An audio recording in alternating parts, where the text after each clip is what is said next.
पूर्वा waterfall Madhya Pradesh के रीवा जिले में स्थित एक सुंदर झरना है जो टोंस नदी पर बना है।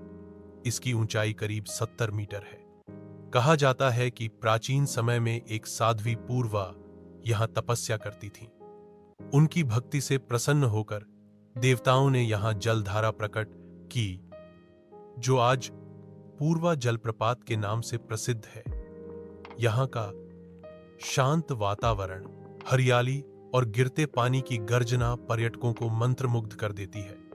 यह झरना न सिर्फ प्राकृतिक सौंदर्य का प्रतीक है, बल्कि आस्था और इतिहास से भी जुड़ा हुआ है।